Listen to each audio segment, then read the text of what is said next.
이제 입춘도 지났고 이제 머지않아 땅이 녹으면 농사 준비하시는 분들이 계실 거고, 또 집 앞에 텃밭이나 또 화분을 정리하시는 분들도 이제 계시겠죠. 농사 지어 보신 분들은 잘 아시지만은 씨앗이 아무리 좋아도 땅이 시원치 않으면 열매 맺기가 참 어렵죠. 반대로 땅이 좋으면 거름을 좀 덜 줘도 작물들이 쑥쑥 잘 자랍니다. 오늘 본문이 마태복음 13장에서 예수님은 천국에 대한 비밀을 7가지 비유로 말씀하고 계시는 아주 중요한 장이죠. 왜 하필 예수님은 그 복잡한 신학적인 용어가 아니라 우리 삶에서 흔히 보는 그 씨 뿌리는 이야기로 천국을 설명하셨을까? 오늘 이 말씀을 통해서 우리의 그 마음밭을 점검하고 천국 비밀을 깨닫는 복된 귀가 열리기를 소망합니다. 자, 여기 보니까 그 유명한 첫 번째 비유, 씨를 뿌리는 자의 비유가 나옵니다. 이 비유를 통해서 4가지 종류의 땅을 말씀하고 계신데, 길가, 그리고 흙이 얕은 돌밭, 그리고 가시떨기, 그 다음에 좋은 땅, 이렇게 4종류의 땅을 말씀하고 계십니다. 여기서 씨는 천국 말씀을 의미하고요. 땅은 그 말씀을 듣는 우리의 마음을 의미하죠. 농부는 씨를 뿌릴 때 아이고 저 돌밭에 떨어지면 어떡하나 걱정하면서 안 뿌리지 않죠. 농부는 가을에 풍성한 수확을 믿고 그냥 일단 쫙 뿌리는 겁니다. 자, 본문 해설서에도 나와 있지만은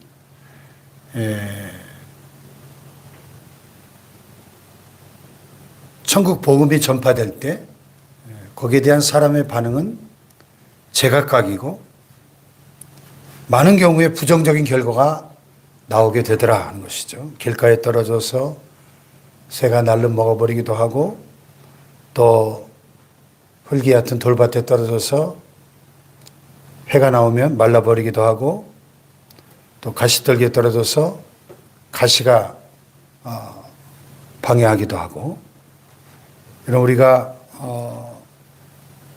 자식들에게 혹은 믿지 않는 이웃들에게 복음을 전할 때도 꼭 이렇다는 거죠. 저 사람은 바늘로 찔러도 피 한 방울 안 나오겠다.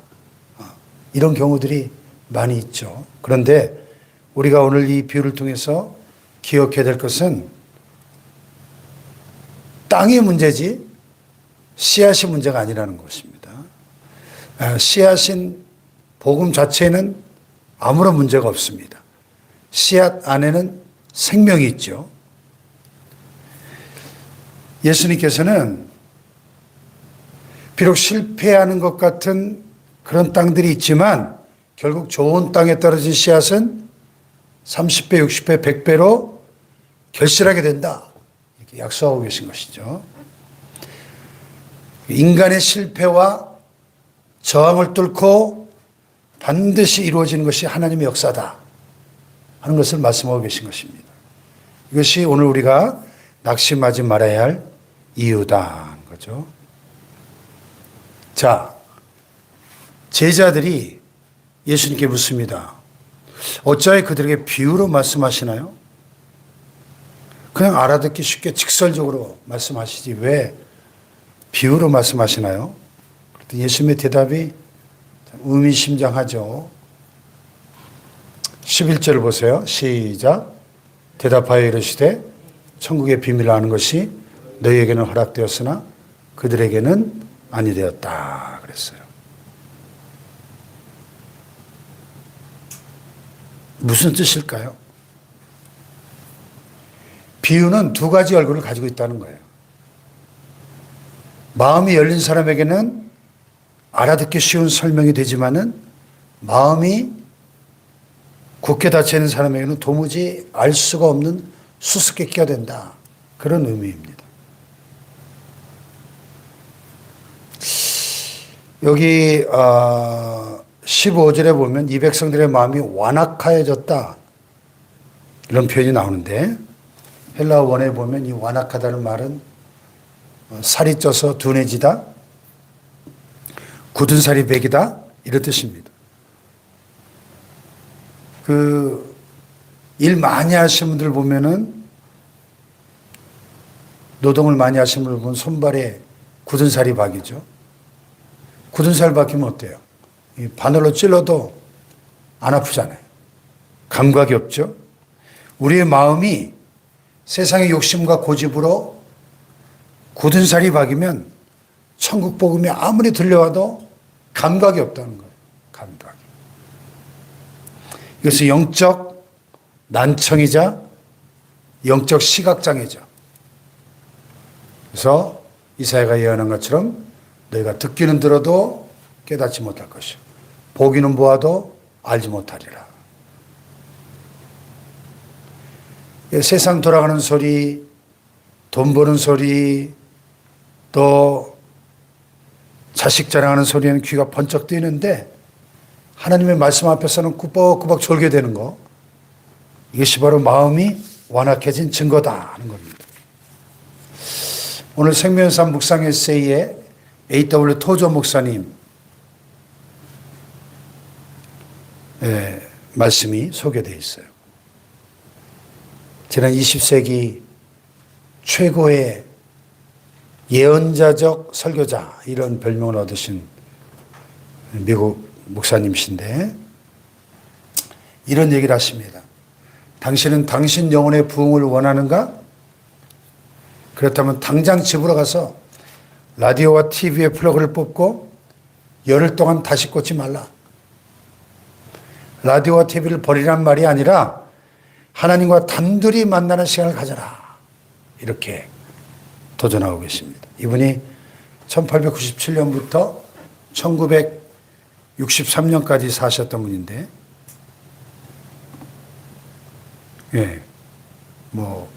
제가 태어나기 훨씬 전부터 사셨던 분인데, 그 시절에도 미디어가 이미 신앙 성장을 방해하는 요소가 됐던 것 같습니다. 하물며 지금은 우리가 눈만 뜨면 스마트폰을 보고 하루 종일 TV 뉴스나 유튜브 틀어놓고 사는 그런 시대니까요. 그래서 묵상 에세이에 이런 이야기가 나와요. 지갑에 있는 10만 원은 실체죠. 냉장고 속 과일은 언제든 꺼내 먹을 수 있는 실체입니다. 그런데 하나님의 말씀이 우리 삶에 사용할 수 있는 실체입니까? 이렇게 묻고 있어요. 뼈아픈 지적이죠. 눈에 보이는 돈, 또 냉장고 속의 음식은 확실하게 믿으면서 왜 천국 말씀은 뜬구름 잡는 것처럼 여겨지는가? 그래서 우리가 세상의 소음에 너무 많이 노출되어 있어서 영적인 귀가 어두워졌기 때문이다 하는 것이죠. 여러분, 믿음은 보이지 않는 것을 보게 하는 힘이죠. 믿음은 바라는 것들의 실상이요 보이지 않는 것들의 증거다. 히브리서 11장 1절에 말씀했는데, 우리가 하나님 말씀을 읽고 묵상하는 것은 딱딱하게 굳어져 버린 우리 마음밭을 기경하는 쟁기질 같은 것이죠. 그래서 우리가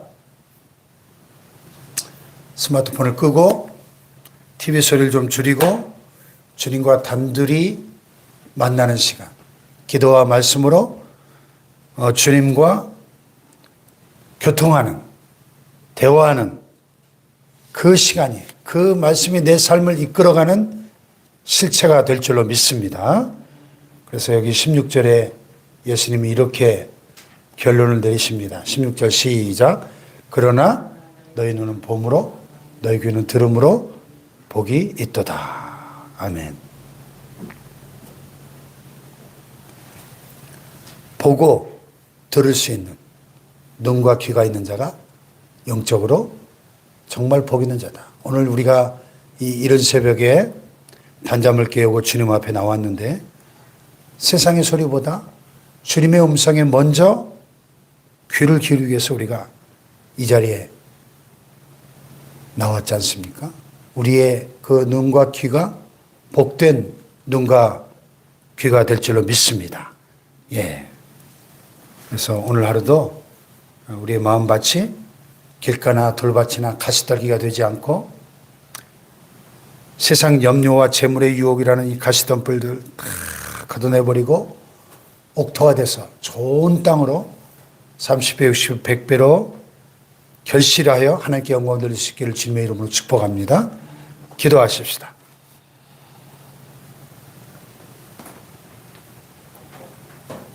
먼저 감사의 기도를 드렸으면 좋겠어요. 세상의 수많은 소리 가운데 우리가 이 천국의 복음, 이 진리의 말씀을 듣고 깨달을 수 있는 영적인 귀와 눈을 주신 은혜에 감사하십시다. 두 번째는 회개와 결단입니다. 세상의 미디어와 잡음, 재물에 대한 욕심, 이런 것들로 딱딱해진 우리 마음의 굳은 살을 성령의 불로 태워주시고 녹여주시고 옥토와 같은 부드러운 마음을 주시옵소서. 하나님 말씀이 우리의 삶에 실제적인 능력으로 우리의 삶을 다스리게 하여 주옵소서. 우리 주여 삼창하기도 합니다.